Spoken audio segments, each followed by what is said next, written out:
It's time to celebrate, celebrate. Take us to the beginning of your life and tell us, when did this passion for music start and how did you walk your way up to where you are? Like, give us the series of events, because I know me and you have shared some stories. You told me about Tommy Boy, you told me you traveling. Like, walk us through Little Cap up to Big Cap. Man, lowercase. I think music really chooses you. I don't know that most of the folks that I talk to in music, we all say pretty much the same thing. It just sort of chooses you, and you don't really know when it happens. But I remember starting out as a drummer at about 5 years old and playing drums in church, and then trying to mess around and play a little bass guitar, and then discovering that I wasn't as talented as I wish I had been. So I, found a way to sort of group myself with people that were a bit more talented, and started managing artists and working with various labels: Sony, Atlantic, Tommy Boy, Death Row.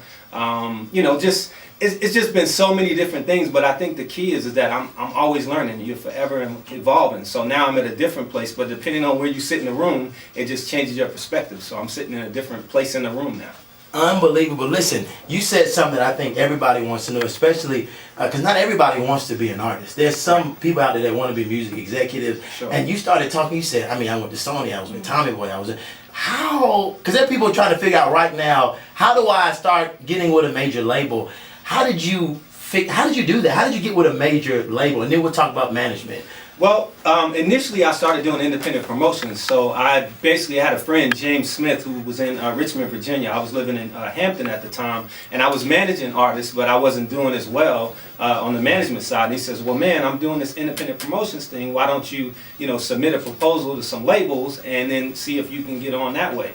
And so I sent out my proposal. One of the guys initially was at Ichiban Records, actually was based here in Atlanta at the time.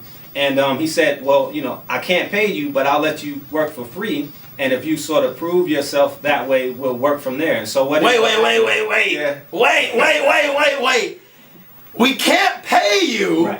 Right. Yes. We can't pay you, but you can work for free? Yeah, absolutely. Now, And so what happened Okay. I took on that challenge, and as a result, I got a great reference. And so what happened was the first guy that I ever got a check from, David Lindsay from Atlantic Records. This was probably like 1993 or something. 93, come on, baby. And but the reason why he gave me the job was because I had a reference from Ichiban Records that said this guy is who he says he is. And so as a result of working for free initially, I actually got the opportunity to work for Atlantic. And then, I started just sending out proposals to different labels, and one thing led to another, and I had, 20, 30 accounts at one point. So Oh my God. I worked for Motown and Universal, Oh my Sony, God. Atlantic, Death Row, just a bunch of labels in the Virginia, D.C., Baltimore area.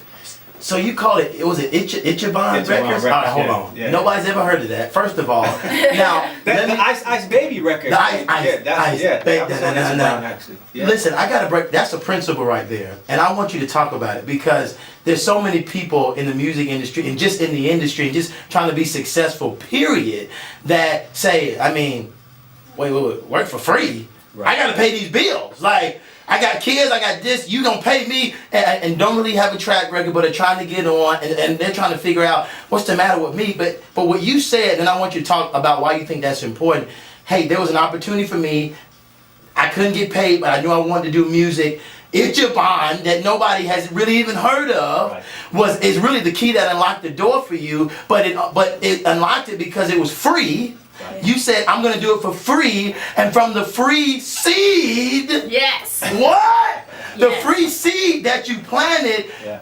We talk a lot about apple trees. Within an apple is a whole lot. It's a whole forest in one apple, Sure. and from that one seed, it erupted, and it is where you are today. It has you where you are. Tell us the importance of doing stuff for free. Like, what is that? Man, I think the real key is humility, and I talk about that a lot of times. You have to be consistent, number one, and then humble. And unfortunately, a lot of people just aren't humble or consistent, or they don't possess those attributes. And so I think that's really the key. And then from there, you just have to really believe and just know. You have to walk in it. It's already done. If you're faith-based and you're spiritual, you hear people talk about seeds, and they talk about a mustard seed. I don't know if you've ever seen a mustard seed, but that thing is real small. Yeah. But then I read recently for myself, and it says the grain of a mustard seed. So it's not even saying that you have to have a full seed. So I'm like, all right, God, if you just saying I gotta have a little piece of it, like a grain. A grain? I'm good on. I'll take that deal. That's a pretty good deal, I think. God said you only need a grain. All right, well, I could take that challenge. I don't even need a full seed. Dang. And that's small, but a grain, like, all right, we can do that. So I think that's really what it is, man. It's just, just knowing a lot of people go through life and they don't really know what their calling is, and they don't know what they're here to do. But when you discover that, it's a great place to be, and you just flow and walk in a whole different, mindset. Jesus, a mustard seed. You ever seen a mustard seed fly? I done held the mustard seed and almost like got lost in my hand. It's The so mustard little. seed almost get lost in your It's hand. so little. You can barely see it. Dang, and what all you gotta do is have faith of a mustard seed. Right. That's small. Grain.